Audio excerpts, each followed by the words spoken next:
Welcome to this AngaVerse. What if you died in the apocalypse, only to wake up 10 years earlier, with all your memories intact?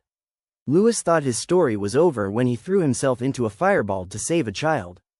But fate gave him another chance, back in a world that hasn't ended yet. Now he has 57 days to prepare before Doomsday strikes again. This is a tale of survival, rebirth, and one man's desperate struggle to outsmart the end of the world. Welcome to the Reborn Otaku's Code of Practice for the Apocalypse. Ah, shoot, I shouldn't have been so soft-hearted to buy and save that little brat. Lewis's curse was a raw rasp, lost in the din of the narrow alleyways. He weaved left, then right, a desperate dance after the small, darting figure ahead, a boy, quick and slippery as a fish. One fled, one pursued, vendors and pedestrians lining the roadside watched, their expressions a mix of amusement and detached curiosity, treating the chase like a passing spectacle. The boy wore nothing but a tattered burlap sack, barely covering his thighs. At a glance, everyone understood, the man behind him had lost his goods. Tisk, these days, only the rich can afford to buy kids, a voice muttered, thick with judgment. If it's just about solving your bodily needs, why not fork over a few first-grade credits and head to the red light district instead? Another scoffed, the words sharp as a thrown stone. A sharp left, a desperate right, another sudden twist, and then, chaos erupted at the intersection. A gang of burly men brawled in the street, fists flying, fireballs surging through the air, painting the grimy urban canvas with flashes of dangerous light. Damn it, raging flames and what? Chaos, Lewis snarled, skidding to a halt, his chest heaving. What kind of rotten luck was this? All he'd wanted was to spend his birthday money, years of meticulously hoarded credit savings, on a meaningful gift. But then he'd stumbled upon a slave trader. And that child, with his dark, stubborn eyes and a body crisscrossed with scars, had inexplicably snagged his attention. A foolish, tender desire had bloomed in his chest. To save him, to raise him, he always wanted to have his own child, to have a family despite the apocalypse. He wanted someone to accompany him in his desolate later years. But before the deal was even finalized, the boy bolted. Now, he was sprinting straight through the heart of a brutal gangfight. Lewis gritted his teeth, a bitter taste in his mouth. He'd heard the stories, slave traders colluding with children to scam buyers. Money exchanged hands, the kid vanished, only to reappear later after the buyer gave up, left empty-handed. He'd never experienced it himself because he'd never bought anyone before. But today, on his 32nd birthday, he'd let a fleeting moment of empathy override his hard-earned cynicism. And sure enough, there was no good in this world. The boy stumbled, freezing in the middle of the melee, dazed and utterly lost. A fireball, its origin unknown, hurtled toward him, a searing orange blur against the grimy backdrop. Terror seized the boy's chest, a cold, suffocating grip. He hadn't escaped being bought just to die like this. Was this truly the end? Suddenly, a powerful shove from behind. The boy's wide, crow-black eyes turned to see the man who'd pushed him out of the way, thin and pale, but with surprising strength. A searing gust of wind. The fireball struck Lewis square in the chest. His tea-colored eyes dimmed, the world dissolving into an inky blackness. He blinked. What? I'm dead, I'm not dead, I'm dead, he continuously repeated. Flat on his back, Lewis lay on an old wooden bed, eyes fixed blankly on the ceiling, the words a low, bewildered mumble. Only after looping the surreal litany a dozen times did the fog begin to clear. He bolted upright, a sudden jolt of adrenaline, and staggered to the wardrobe, an antique piece, a relic from his parents. He stood before the full-length mirror, and froze. His breath hitched in his throat. Slowly, tentatively, he reached up, touching his cheek. The stress lines carved by a decade of apocalypse were gone. No more malnourished, jaundiced skin. No more weathered, calloused hands. His joints weren't twisted from endless labor, and his nails weren't blackened from grime. This face, this body? He'd reverted back by 10 years. I've really gone back? His hands trembled, not with weakness, but with a profound, disbelieving awe. They weren't baby soft, but they were clean, slender, nothing like the worn-down shells they'd become. Covering his face with both hands, Lewis sank weakly to the ground.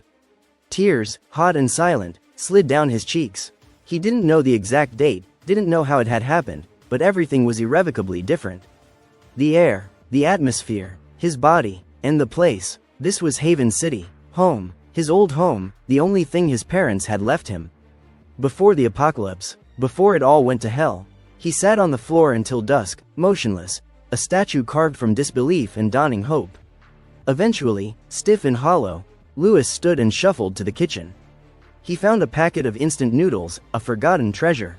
As he boiled the water, a warm, impossibly nostalgic smell filled the room. He nearly cried again. At the beginning of the apocalypse, you could still find instant noodles in ruined supermarkets. But later, completely extinct, at the last 2 bases he'd stayed in, thanks to mutated crops, only dry rations remained, nothing with actual flavor. Even if these noodles weren't as good as they used to be, to the reborn Lewis, they were a delicacy beyond compare. 1 bowl wasn't enough. His appetite had returned with his youth, and 10 years of starvation made it ravenous. He checked the date again. September 8th, wallet in hand, Lewis approached the front door. He hesitated for a long moment, his hand hovering over the knob, then took a deep, fortifying breath, opened it, and stepped outside.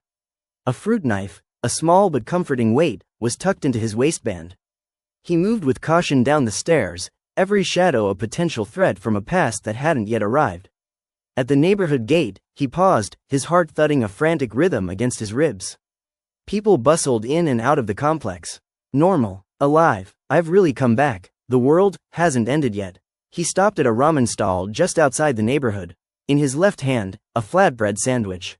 In his right, chopsticks laden with beef ramen. He took a bite, the fragrant broth hit his tongue, a burst of flavor so profound it brought tears to his eyes. Back then, even after reaching Apex City base, flour was a luxury. Ramen? Impossible. The lowest rungs of society couldn't afford to dream of it. Even if he had credits, no one sold unmutated food anymore. These things were relics, echoes of a lost world. Lewis? Not working today? Lewis turned, startled. A familiar neighborhood uncle stood nearby, a black plastic bag in hand, probably seafood. Ah, no, not much going on today. His past self was still working odd jobs, right? No work? The uncle raised a brow, a hint of concern in his voice. Then he smiled and clapped Lewis on the shoulder. It's okay, lad, you're still young, there's always a chance to start fresh. He chatted on for a while, but Lewis could barely place him. Maybe a neighbor from another floor? Or someone he only ever nodded to? And his job? Lewis sighed, slurping the last mouthful of soup. He stared at the endless stream of traffic, a river of normalcy he'd once thought lost forever. 2 months left until the apocalypse. No point going to work. He stood, paid, walked straight to a real estate agent. Selling online would cut out transaction fees, sure. But time was short. He needed to sell his only property and move to Apex City. That city would last more than 10 years after the apocalypse. He'd lived there for 8. Within a day, people came to view the apartment, each one trying to haggle him down. But even after deliberately pricing it below market value, Lewis held firm. $30,000 was his bottom line. He needed every coin. On the 3rd wave of visits, someone finally agreed. Contract signed, payment made. It took 20 days to process everything, an agonizing wait. But at last, Lewis boarded the vehicle bound for Apex City. Looking out the window, at the familiar yet strange world rushing past, he felt a wave of bittersweet nostalgia. He'd only ever been to Apex City once with his parents, before school. But when the apocalypse broke out, Metro City was overrun, and Apex City became his refuge. For 10 years, Lewis had no power, no connections, no base chief family, but he survived. Again and again, he dodged death, relying on caution, instinct, and a bit of recklessness when it counted. Even in the end, it was his choice to die, to throw himself between a child and a fireball. And now, he was back. No abilities, no desire to cling to anyone powerful, just his memories and the stark, unyielding will to survive. Step 1. Sell everything. Step 2. Reach Apex City. Step 3. Find a safe place to live. At a large real estate office, Lewis found it, his ultimate goal. This is a newly built neighborhood, the agent chirped, her voice bright and eager. Just renovated, barely anyone's moved in yet. It's a rooftop duplex, great view, great air. Price is high, but definitely worth it. Lewis read the specs, his eyes scanning every detail, every line of text. Perfect, exactly what he needed. Take me to see it. Of course, right this way. The agent led Lewis out of the office and toward a nearby apartment complex, its new facade gleaming under the city sun. Brand new neighborhood in the southwest sector. Some buildings are still under construction, the agent chirped, a practiced smile on her face.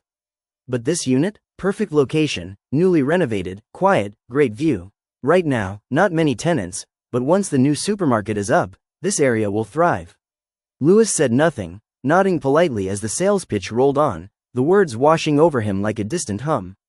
He already knew the truth. Only 2 floors of that building were actually complete. The so-called supermarket, just a rumor, a whisper of future prosperity. But it didn't matter. This place would soon become prime real estate, the golden downtown after the apocalypse. Why? Because 2 army regiments were stationed nearby, both in the southwest. When everything fell apart, that proximity would transform this location into an unassailable fortress. Lewis remembered it clearly. After the outbreak, 2 major survivor bases had quickly been established, the southwest base, protected by the military, and the eastern base, developed a bit later. A year after Metro City fell, Lewis had escaped north to the southwest base. A year after that, he made it to the eastern base. But when he finally reached Apex City, mutated animals appeared alongside zombies. Total chaos. Still, he remembered the basement unit in Eastern Building 3. His home for 8 long years during the apocalypse. Cramped, sunless, a prison, really, but now, he had a choice. Basements in this time were still rented out for storage. He'd never go back. In the hallway, the signs of burgeoning life were already creeping in. Strings of phone numbers scribbled on the walls in oil pen, flyers plastered everywhere offering plumbing and AC installation. Even the elevator was blanketed in ads. Lewis scanned the cluttered space as they entered the lift. The agent gave an awkward chuckle. People come early to post stuff. No surveillance yet. It's not technically private property, so. As usual, Lewis said coolly, his gaze lingering on the crude graffiti. He could already see what this hallway would become. Smeared with blood, brain matter, and desperate handprints. Graffiti covered in gore, bullet holes pockmarking the walls. But for now, it was still just ugly, not terrifying. They reached the 16th floor. The agent unlocked the door and motioned inside. First floor's got a living room, balcony, kitchen, bathroom, and a small storage room. Upstairs, a terrace, 2 bathrooms, and 3 bedrooms, 1 master, 2 smaller. Go ahead, check it out, she added, fully furnished. Secure door. A family was supposed to move in, but they got transferred for work, too far from here. That's why it's up for rent. Just needs appliances, really. Lewis said nothing, but he already knew the backstory. This apartment had been meant for an elderly relative, chosen specifically for the terrace and its quiet isolation. But that person had died of illness, and now the place sat empty. The agent clearly didn't want to scare him off with the full truth. Lewis didn't care. What mattered was the sunlight streaming in through the large rear windows, a luxury he hadn't seen in his past life for years. Upstairs, he ignored the empty bedrooms and headed straight to the terrace. It was glass-sealed, tempered for safety. The rooftop was windy, but the enclosure would keep it protected. Even better, it was strong enough to hold up in rough weather. For 3,500 credits a month, this was a steal, especially considering how astronomically expensive living in the city would become later. Okay, Lewis finally said, his voice firm. The house is good, so you'll take it? The agent asked quickly, her eyes widening with surprise and hope. Yes. When can we sign the contract? The agent beamed and pulled out her phone to call the landlord. Within days, the paperwork was finalized, 3,500 credits monthly rent, 3 months deposit, and a 3,500 credit agent fee. On the morning of October 1st, Lewis signed the agreement and received the keys to his dream home. In his past life, he had envied this place. When he finally arrived at Apex City's southwest base, it was already too late. Home planting techniques and DIY water purification were widely known. Explorer teams had collected mutated crop seeds from the surrounding farmlands. The research department had studied them, and discovered some could grow fast with high yields. Those were quickly popularized to ensure basic survival. But Lewis? All he had was a tiny 10-square-meter basement, buried behind other buildings. No light, no airflow. While earlier residents had installed solar panels on their rooftops, Lewis had to buy power at outrageous prices from neighbors. Even so, he survived. He planted what little he could, bean sprouts, chives, garlic. Crops that didn't need much light, and even some shade-tolerant mutated plants. He made it work, because he had to. And compared to that version of life, this place, with glass, sun, air, felt like paradise. At the time of the apocalypse, only 8 buildings in this neighborhood had been constructed. 6 were ready for sale, and this very unit had been renovated just a month earlier. When the world fell apart, only 4 buildings were fully finished. 2 were fortified by the army to provide safe housing. The remaining 2 were incomplete, doors and windows never even installed. But the army didn't manage the completed units. That meant original owners were on their own. Lewis recalled that a family of 3 had moved in just 2 weeks before the apocalypse, despite the lack of appliances. Most migrant workers had passed on it. Without basic machines, it would cost too much to settle here. But Lewis had always known, this house was special. Later, he planned to buy solar panels from the military. He could mount them by the windows. If he didn't want to pay others for power again, he'd need to be self-sufficient. He remembered Mrs. Wu, a hard, frugal woman, who ran a monopoly on rooftop energy. Bulk buyers might have gotten a discount, but Lewis never did. Eventually, he gave up and bought himself a rechargeable battery system. He and Mrs. Wu had nearly come to blows more than once. Her family, thick-waisted and stubborn, made their living off power sales. They never grew crops like others did. Her son had never once left the protected zone. She wouldn't allow it, too afraid he'd die in an expedition. And after the landlord vanished in the early days of the apocalypse, the family took over. Probably died, Lewis thought. Even if they had returned, base regulations would have reassigned the house anyway. Housing rights were dictated by the military now. Lewis was no saint. He wasn't here to be a hero. He was just an ordinary man, a survivor. This house was now his. A fortress in the making. Something he never had in his last life. And now, he'd protect it, strengthen it, transform it. He would turn it into a stronghold, a place of comfort and peace to endure the long, brutal apocalypse ahead. There are now 57 days until the end of the world. With a new mobile phone, internet access, and a balance of 325,700 credits, Lewis drove his newly acquired 9,000 credit second-hand car to the largest hardware store in the southwestern part of Haven City.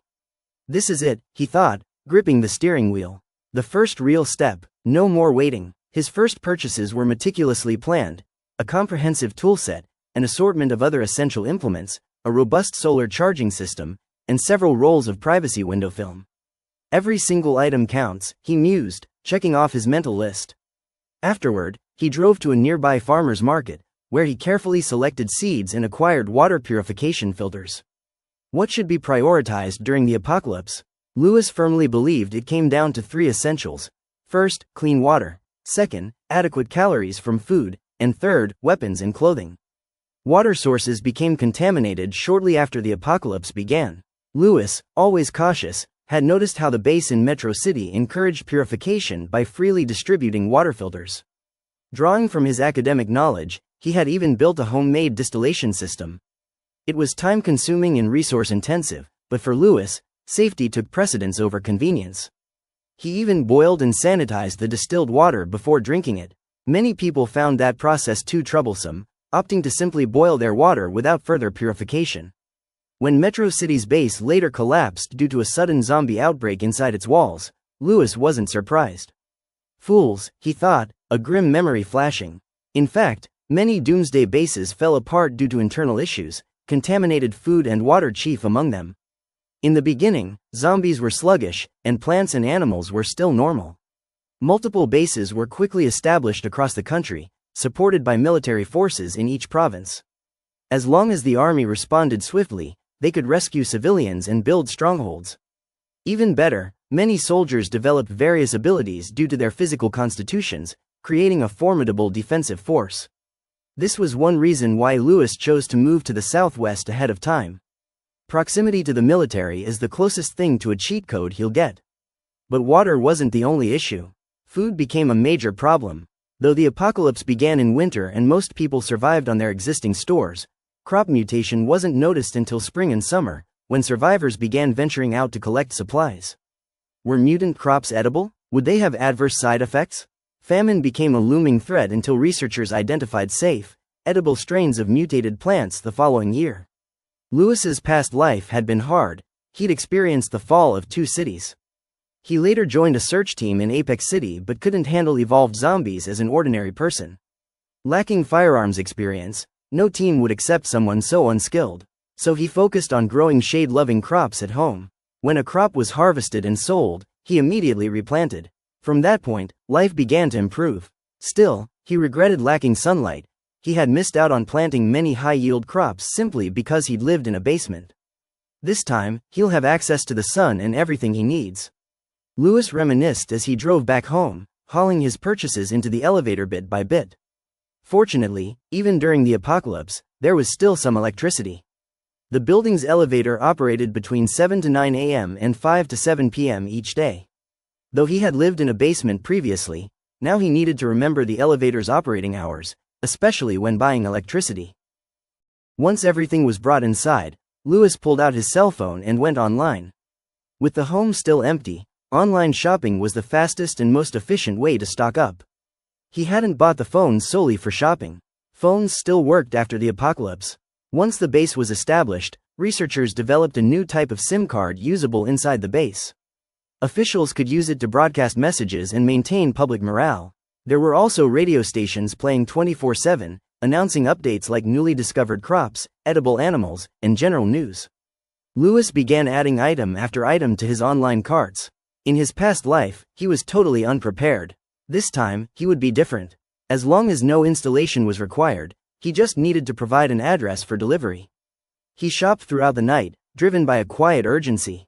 The next morning, Lewis rolled up his sleeves and got to work.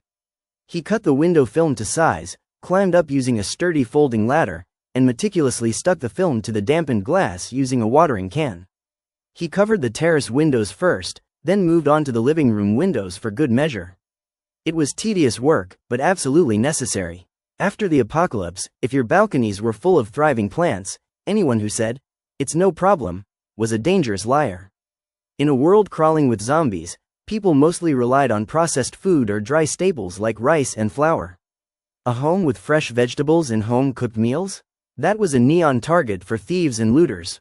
So Lewis's first priority was securing his own safety. Once the windows were done, he carefully set up 2 large solar panels on the patio. He'd only bought one set for now. The panels were expensive, and there were still many things he needed to buy. If he ran out of funds, he could always raid the hardware store after the apocalypse began. In the beginning, zombies were slow and brainless.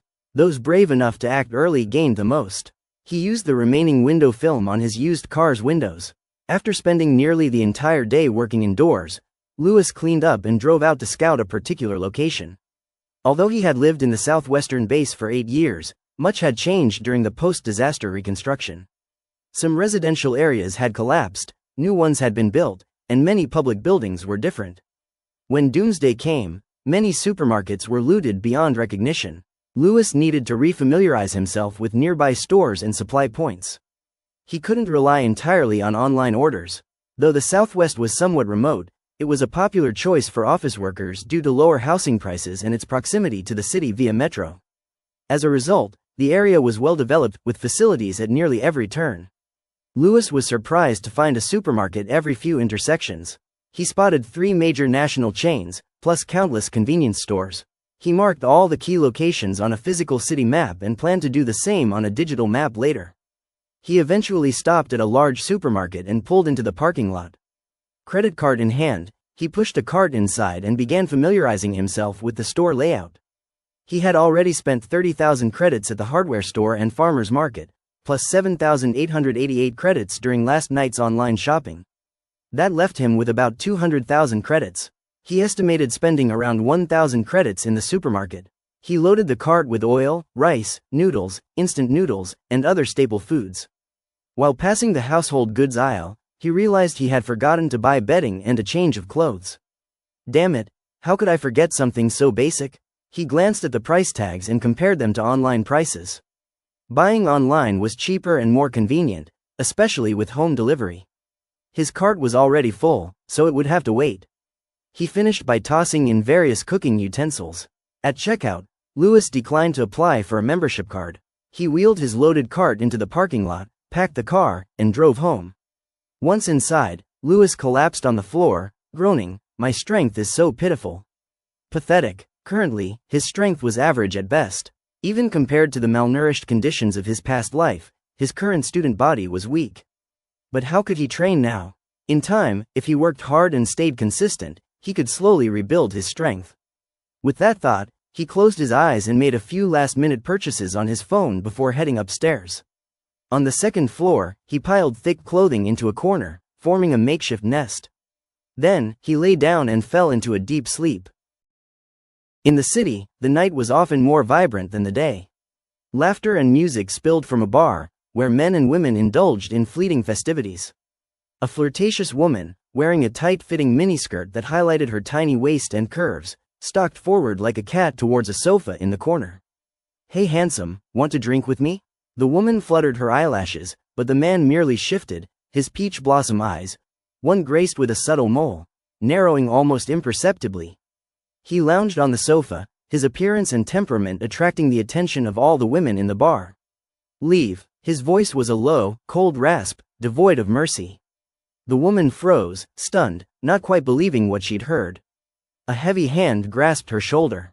"Woman, there is no place for you here." She spun around to face a man in his late 40s or early 50s, flanked by burly bodyguards. Those near the sofa quickly cleared the premises, muttering curses about their bad luck tonight.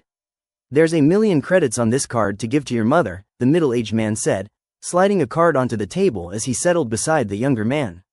"Why bring the matter to me? Why don't you call her?" The young man, Ethan, sneered, pulling out his own phone and dialing numbers. "You called me out for this?" He drawled, "Isn't it better to give this to her directly to ensure all the money goes through?" The older man, Victor, pinched his temple, a vein throbbing. "Tell her your uncle has been laid off and to watch out for trouble." Ethan pinched the card with a mocking smile. "You will not divorce yet you need me to deal with a trifle during the middle of the night?" "Victor, I am not your subordinate.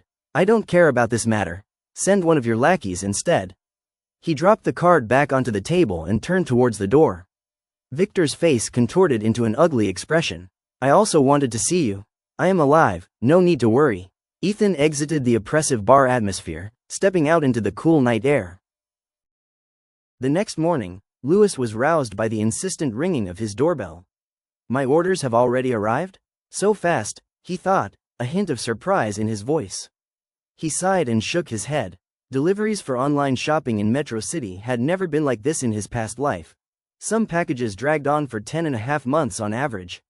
He hadn't expected Express City delivery to be so prompt.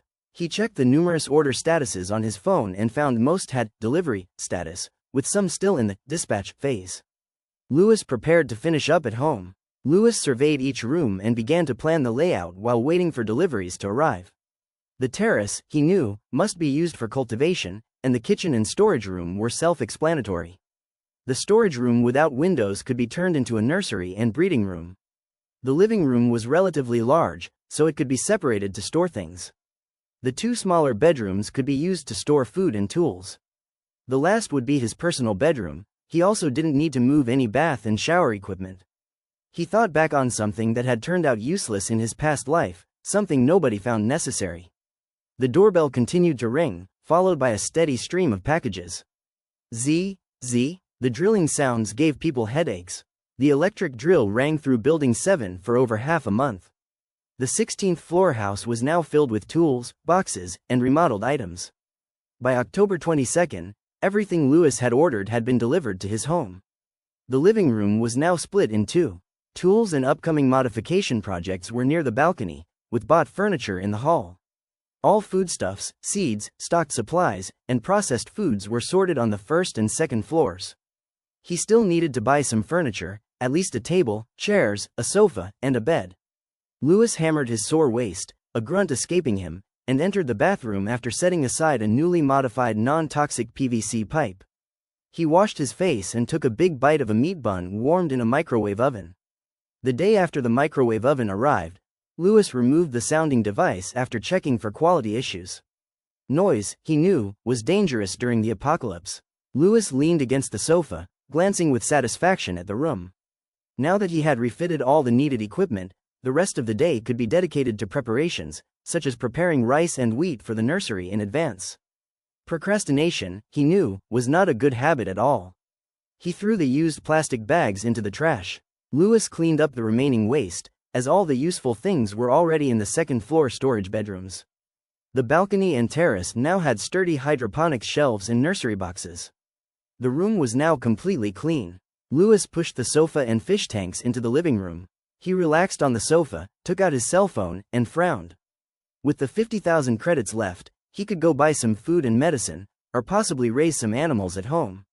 Some animals, not just humans, also became zombies once the apocalypse started. Later, in addition to zombie animals, some became mutants instead. The mutant animals could be considered more dangerous to humans than zombies. However, if an animal was domesticated prior to mutation, it would not go rabid and instead became a helper with strong combat effectiveness. At the very least, a dog could watch the house when one went out scavenging for resources.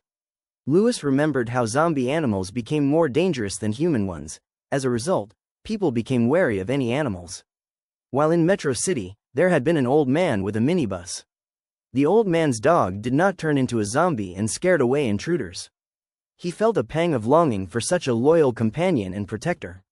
Although Louis wanted to raise one, a dog had costs: food, bones, etc. Second, what if it turned into a zombie? Even if not initially, if the dog went out of control, he could be unlucky and lose his life. He decided, I'll wait for now. It would be the same for any animal. If you had some chickens, you could get eggs and meat, but the chirping noises could attract the attention of thieves. Louis's desire to avoid trouble clashed with his wish to raise a dog. Louis planted some seeds in the nursery room box. The previous storage room had been modified so that the temperature and humidity caused germination after a few days. Since winter is approaching, he dared not cultivate too much, even if he could regulate room temperature. He reasoned that he couldn't eat or sell the plants for now, and plants and animals could mutate. If the plants were only seedlings, Louis could quickly dispose of them, but if left for too long, he would need alternative methods to destroy them without requiring physicohods to destroy them without requiring physical contact. Even though it is convenient to plant on the terrace, Louis prefers the hydroponic crops. Of course, he also planned to plant some soil-based crops. Tomorrow, he would head to the nearby fields to acquire the dirt. Hydroponic crops are easy to raise and space-efficient, no problems so long as there is a good nutritional solution. The nutrients could be purchased directly online but had to be self-made after the apocalypse. Fortunately, Louis had experience in the matter. At the moment, he only cultivated some parsley, cabbage, and rapeseed seedlings. He also had some orange, apple, cherry, and other fruit saplings in a basin. For the rest, he would wait until a few days prior to Doomsday. The time would be enough for green bean and soybean sprouts, amongst others. After a few days, most of the seeds had germinated in the nursery box. There was no way to discern the dead seeds. Louis carefully cut up a sponge and placed it into the modified hydroponic cultivation tube with oxygen from a small aquarium pump to add nutrition. The small hydroponic planter was now complete. Since these were to be grown during the apocalypse, Louis ensured that the small shelves only had a dozen plants, with groups of shelves sharing a water tank. The fifth solar battery had long since been charged, and the rooms had been tidied up. Louis confirmed by walking around the house 4 or 5 times. He wondered if he had time left to do something else, a rare moment of calm settling over him. With barely 20 days until the world changed, Louis found himself with little to do that didn't involve active preparation. He wasn't ready to start processing food, but idling felt like a waste of precious time. Perhaps a companion, then? He mused. A dog. Louis quickly found one of several major dog kennels in the southwest area using his cell phone. The place boasted many good breeds and positive online reviews, making it seem like an ideal spot to purchase a dog. He drove his second-hand car southward. Dog kennels were generally built in suburban areas, more remote due to rapid city expansion. Since they needed ample space, building too close to the city would pose a problem. Buildings became more and more scarce along the road. Louis passed vast flower greenhouses and fields of harvested corn, with hay bales lying scattered like forgotten giants. Half an hour later, he spotted a sign: Showtime Dog Kennel. Showtime? Why that name? He wondered, a faint smile touching his lips. He turned down a gravel path and 10 minutes later arrived at the compound walls. A sign hung on the gate bearing the same name. Seeing a potential customer, an 18 or 19-year-old employee welcomed Louis inside, inquiring about what dog he wanted to raise. Do you have a chow chow? One around 3 to 4 months would be best. You want a dog to guard the door? Right, a few months ago we received 2 chow chows. Don't let the current price fool you. They are quality dogs. Specially bred and raised, worth more than a golden-furred husky. Louis nodded. Those sorts of dogs were fiercer, and Chow Chows were smart, thus faster to train. The two entered a room where several men were already present, having heard Louis was intending to buy. One man in the back stood. "Come with me." All along the way, dogs barked without pause. Louis also saw two majestic mastiffs. This breed of dog he knew he could not raise, in fear of it turning into a zombie during the apocalypse. He could handle a Chow Chow, but he would be dead meat against a Tibetan Mastiff. Customers did not venture far in due to the strong dog smell and high temperatures. The cages held adult dogs and some puppies. This litter is 3.5 months old, the other is 2 months. Although a bit on the small side, the breed is good. The man motioned towards the cages. The mother was growling, somehow knowing that people wanted to take her pups. Louis looked between the two cages. The 3.5-month cage had 2 puppies, while the other had 5. "Do they have a pedigree certificate?" Louis asked. "Yes, the mother is game level, and the puppies have cards." The man pointed at the 2-month cage. "These ones are expensive. The other 2 are female. 2,100 credits for both without a license." Louis instantly felt the urge to buy both Chow Chows but immediately stopped himself. 1 dog turning into a zombie is bad enough, but 2? The risk is too high. "I'll take 1 for now." "Do you have dog food and medicine?" "Yeah, we have them if you don't mind taking some older stock." Louis happily bought the supplies and selected an energetic puppy. The dog kennel also provided a printed booklet on dog care and training. His car now held 2 packages of dog food, he'd ordered extra online, and dog chew bones, which were more expensive than white rice.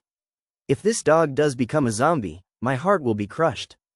And then I'd have to slowly eat the dog food myself," he thought, a dark humor touching his lips. Thinking of the body size and appetite of an adult German Shepherd, Louis felt a pang of regret. In his arms, the Chow Chow looked at him with watery eyes, its cuteness pulling at his heartstrings. "Well, you'll be with me." Holding on when the 28th arrives, he murmured to the puppy, a quiet promise. Louis remembered his lonely previous life. This time, he would have a companion if the puppy survived November 28th. Louis stored the dog food, medicine, food bowl, metal cage, and other things in the car with the help of an employee named Xiao Jiao. While driving by I saw a village. "Do people live there?" Louis asked. Xiao Jiao nodded. "Yes, all the villagers." "Is there someone selling poultry?" Louis inquired. Xiao Jiao laughed. "You're going to buy organic food on the way back? It's not far from the city, but the price isn't low. I'll take you there if you really want to buy." The kennel was usually not that busy, sometimes a couple of employees could skip without issue. Xiao Jiao went to the car, and the two chatted while driving. Louis learned that the village was Xiao Jiao's hometown and a friend had recommended him to the dog kennel. The village was one big family. Everyone free-ranged some chickens and geese while planting a few crops in their yards. Louis bought 10 live chickens and ducks, as well as 2 geese he asked for help to kill for easier storage. He also bought 2 baskets of chicken eggs, a basket of duck eggs, and some additional bamboo baskets. Xiao Jiao returned home and found his family had planted a star anise tree. "Can you give me a tree branch?" Louis asked, realizing he had forgotten about these kinds of things. "Why do you want these things? The supermarket sells this stuff too?" Xiao Jiao shrugged and cut down 3 or 4 branches, since Louis had bought many things by haggling. "No problem, I'm just playing around planting on my balcony." Louis joyfully replied. "Any plants in particular? My family has a strawberry plant that regrows quickly each year without fail." Xiao Jiao's mother wrapped the plants in old newspaper pages. Thank you, thank you." Louis then pointed at a grinding disc. "Are you selling that?" Xiao Jiao was speechless. He figured Louis was a rich second generation from the city spending money like water. "That is too heavy, we wouldn't be able to move it to your car. My family has 2 small manual grinders, do you want them?" "No one uses them since we switched to an electric model." Louis bought the 2 small hand grinders and an electric husker. The price was cheap since both were used. Louis checked the internet and found that part replacements were relatively rare. He would need to buy from large farmers markets or a specialty tool shop. Too much trouble, he thought. I'll buy those later at home. The electric husker was pretty much brand new since Xiao Jiao had barely used it. Hearing that Louis was a rich city person with money to spare, a child ran over and tugged on his clothes. "My house has a quail, you want it?" "Quail? Let me take a look first." Louis nodded in shock. According to the child, the family was not willing to keep the small caged quails since they laid few eggs in cold weather. They brought the birds over in hope of earning some pocket money. Checking the quail, it could not be considered poultry with its pitiful size, although it would lay eggs. Even if they mutated, they were small enough for Lewis to deal with. There were 8 quails in the cage, 2 male and the rest female. Lewis placed them in the car along with some salted duck eggs he bought along the way. With all the luggage stowed away, Lewis held the puppy and drove home in his used car. The cage was positioned so that the Chow Chow could become familiar with the house environment. Lewis checked his bank account and pockets. His funds were down to 20,000 credits. After looking through various online stores, Lewis decided to spend his remaining money at a farmer's market to buy a final batch of food, seeds, and other things. Then he would visit the suburbs and dig up some soil. Finally, he would go home and rest for a few days. Early next morning, Lewis gave the puppy some food and water, checked the temporary quail nest, then grabbed his jacket and walked out the door. The puppy gazed pitifully at Lewis's back, its occasional whimpers tugging at his heart. After returning home last night, the puppy was cruelly left in the cage. Lewis provided food and water but no care. To be honest, Lewis was not resistant to the puppy's charm, but he couldn't allow himself to get close to her now. He could steal his heart and kill an unrelated mutated animal during the apocalypse. However, if it's his own pet, whether in the past or present, in some ways Lewis's heart was very fragile. To this day, he remembered his neighbors becoming zombies and attacking one after another. The sight of familiar faces scavenging for food crushed his heart. So for his second chance, he chose to leave Haven City. In a positive light, it showed he had foresight. In a cynical light, he was fleeing. He would rather kill a group of strange zombies than confront a group with familiar faces. Therefore, he did not dare name the little Chow Chow puppy, in fear of developing feelings and emotional ties. The doorway became an enclosed space due to Lewis's home renovation. To enter the living room, one now had to pass through an additional door. This was a crucial safety precaution. In the event someone opened the outer door after the apocalypse, they would not see the entire house at a glance. At this moment, Lewis was sitting in the entranceway, putting on his shoes, when a chorus of whimpers echoed from the living room. "You, acting so pitiful." Lewis exasperatedly strode back into the house and lifted the puppy by her scruff. "You want to go outside with me?" The puppy panted, her small tongue lolled out, and her brush-like tail wagged back and forth. "Why? It's so cold outside. Honestly, just stay home and behave." The puppy's tail continued to wag, a silent plea. Lewis bent over and put the puppy back in her cage. "Woo!" The pitiful voice resurfaced, and the tail drooped. Lewis soothingly patted the puppy's head. "I'll be back later and bring something good. So behave at home, don't make too much noise." He knew that if the weather permitted, he might spoil the puppy and hold it outside, but the puppy was too young, and the weather was too cold. The dog was rather smart. No matter what Lewis said, she wouldn't let up, so she quietly laid on the mat, looking with big, soulful eyes. Lewis sighed, feeling he had brought a big problem back. Even if the puppy did not mutate, how would he walk the dog when grown with zombies everywhere? He changed his shoes, locked the door, and headed to the elevator with another sigh. A new notice was posted on the first floor near the elevator. Printed above, it read, "On December 10th, the property offices open the doors. Hydro, electricity, and gas may be subject to change before and after the New Year's Day, to be notified otherwise." The building had not yet been completely set up. Water and electricity timetables were temporary. One did not have to pay every month. The utility companies would come and collect fees after everything was finalized. Lewis read the notice again, shaking his head as he walked out. He could save some of his money for now. However, since the district was not yet completed, there were occasional temporary water shortages. He needed to reserve 2 days' worth of water. He drove home in his used car after his last shopping trip.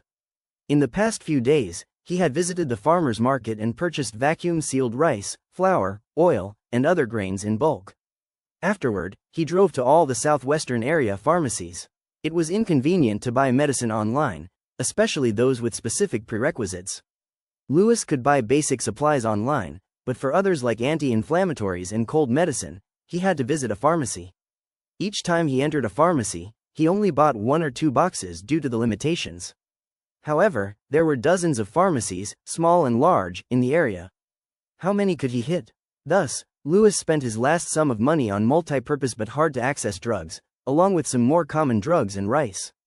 Using this method, Louis could quietly amass a lot of medicine. The city was big enough for that. If he had enough money, he could have gone through the entire city instead. He stacked and organized everything into the house. The puppy sniffed around and perked up. Her owner had come home early. Louis had become more cautious when returning home since the puppy had attempted to run out the door. "Don't run around, you could fall off the railing." Louis huffed as he dropped the last bag of soil on the ground. His head hurt as he surveyed the filled living room. So many things, when would he have the time to organize it all? An unorganized room would never be clean. Before, Louis had purchased a number of buckets, boxes, and aquariums online. After delivery, there was barely any walking space left. Fortunately, the stacked boxes did not occupy much space. Being space efficient was a good thing. Louis temporarily piled garden supplies on the terrace. The rice, flour, oil, and grains were heaped outside the kitchen door. The storage room next to the kitchen would be used as a nursery with higher temperatures to plant shade-loving crops and maybe mushrooms. The balcony would cultivate fruits, with the remaining space used for storing hardware and tools. The living room was dedicated to storage. Louis placed 3 freezers along with a microwave oven, an electric stove, a small stone mill, a peeler, a manual meat grinder, a manual sausage machine, distillation equipment, and spare buckets and baskets. There was also a pile of bulk rice and noodles to the side. On the second floor, there was a small amount of instant food, vacuum-sealed rice, noodles, grain, oil, sealed seed packets, a spare plastic pipe, and a large amount of charcoal. In the large bedroom, there were large cabinets, a bed, a bedside table, a small desk, a laptop, and boxes of medicine. There was also spare clothing in the wardrobe, several sets of bedding, and fabric packed in compression bags. These things would always be useful. Louis remembered the disaster of 3 to 4 years before the base reorganized the textile mills. At that time, cotton, flax, and other plants had large-scale mutations. Raw materials became extremely scarce. People changed back to a pair of pants and a child. Behind the first-floor staircase, Louis hid barrels of recently bought gasoline and diesel, due to restrictions on these goods. The demand for gasoline was not that high from what he remembered from being a part of an adventure group, but it was still better to have some reserves. Lastly, on the second-floor terrace, he placed shelves above the patio. Some had plants, but others had been set aside for future use. Along with the shelves, small buckets with holes were placed alongside the terrace. For these, he could wait until spring to plant some crops according to weather conditions. A grill stood in the center of the terrace, circular with a new iron grill and filled with coal. When covered, a charcoal briquette burns faster than if open. If the sun was not strong enough or the sky was continuously cloudy, Louis could feed charcoal to the fire. He would also use wood as fuel if reserves ran low. By the time everything was prepared, it was mid-November. Louis woke up and opened the tap to collect water. Not long ago, Louis hired someone to install solar water heaters. He also secretly added 2 on the small cistern roof. Normally, by December, the extras would have to be demolished because the weight was not safe, and authorization for public uses would be needed. But for now, it was private property. If the apocalypse did not occur, Louis would naturally remove the water tank. However, if Doomsday did occur as foretold, the water heaters would be a life-saving measure. The kitchen cabinets were filled with all sorts of things. Louis joyfully rolled up his sleeves, hands covered in flour. How many years had it been since he cooked with white flour and rice? He did not get the chance in his previous life. Before the apocalypse, Louis bought all his food other than instant noodles. He could only fry and scramble eggs.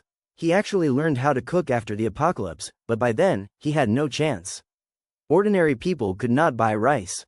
Now he had an abundance of ingredients, water, and electricity. If not now, then when would he be able to cook to his heart's desire? The puppy was sleeping with a full stomach. The milk was not the same as mother's, but there were no thieving brothers or sisters. The scent of cooking and the sound of her owner's humming was very comforting. Although she couldn't huddle and snuggle with her brothers and sisters, yesterday her owner bought a dog plush she could cuddle with while sleeping. Dried chicken, duck, and goose fluttered in the breeze above the living room. A section of sausage on top resembled a banner in full flight. The past few days, once filled with drilling noises, were now imbued with the aroma of cooking. The 16th floor had transformed rapidly. Several handymen on the 14th floor balcony smelled the fragrance. One asked, "Yesterday was pancakes, what is today's smell?" "Gooba, my grandmother would cook it way more delicious than the supermarket." "What do you think they are doing? Why would they need to cook so much every day? Maybe for lunchboxes? Making lunchboxes in Gooba? There is no smell of side dishes." "Who said that? Wasn't there such a smell just yesterday?" "It was 5:30 in the evening, someone must have been cooking dinner." Today's tasks are now complete. Louis smiled as he removed the excess oil from the last piece of Gooba. He was happy, having used up half of the loose bulk rice. Bulk food was hard to store, especially in a home with many plants. He decided to make food in advance so the worms would have nutrients while digging through the soil. Louis installed a fan along with hoods for a gas stove outside the kitchen. Energy was always scarce, doubly so in an apocalypse. Therefore, he needed to save electricity in order to avoid paying any fees to foreign parties. For example, he had 3 freezers, one was vertical, the other 2 were horizontal. All 3 were large volume appliances with high energy saving capabilities. Right now, only one was operational, filled with all kinds of meat bought from the supermarket. All the bulbs were replaced with energy-saving variants. Louis also stockpiled candles, alcohol, and so on.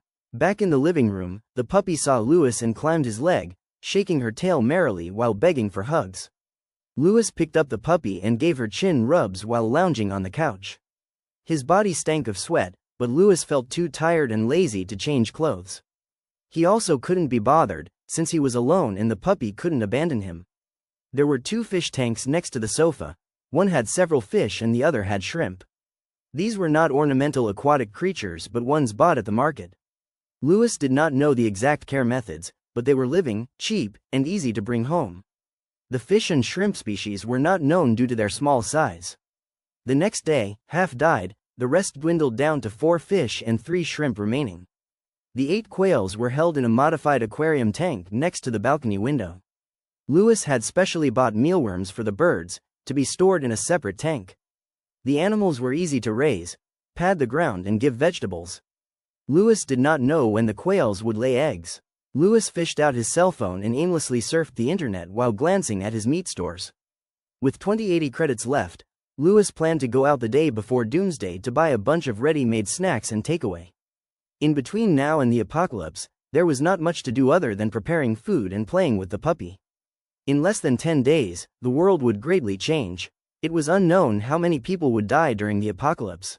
His fingers subconsciously inputted words, and Louis was drawn to one of the search results. On November 22, a forum thread titled, "How to Use Technology During the Apocalypse," was created. The content was very detailed, starting from well-known protective measures to teaching people how to repurpose existing household items, water purification, and stretching food stores. The thread attracted a large crowd of onlookers. The thread was active with sudden and spontaneous additions. Each time the writer went online, followers would happily find new content. Moderators rated it highly since there were no prophecies, rumor spreading, or telemarketing. Just practical advice on further uses of existing household items. After all, many things are readily available at home. Even if most did not believe the apocalypse would come, it was not a bad idea to grow sprouts, garlic, and cherry tomatoes at home. Even if the plants were not eaten, they could be used for greenery beside the computer. Home planting has been quietly popular in current society. Housewives afraid of potentially unsafe produce were the first to try. The tension increased since the title included apocalypse. Quite a few inquired about the topic, which drew in people with planting experience. Louis felt a faint regret as he looked out from his home. Was the post made too late? Would more people have been helped if I posted earlier? He shook his head. No, it was not too late. Louis posted the day's content and scratched the sleepy puppy. Interested people would naturally experiment and check other posts. The uninterested would do nothing, even if someone predicted the apocalypse. No one would believe conspiracy theories without proof. Even knowing that the apocalypse would start on November 28, Louis was willing to believe that his past life was nothing but a dream. It was November 26, 11 in the evening according to the phone clock. Tomorrow, he would go out one last time. The next day, Doomsday began.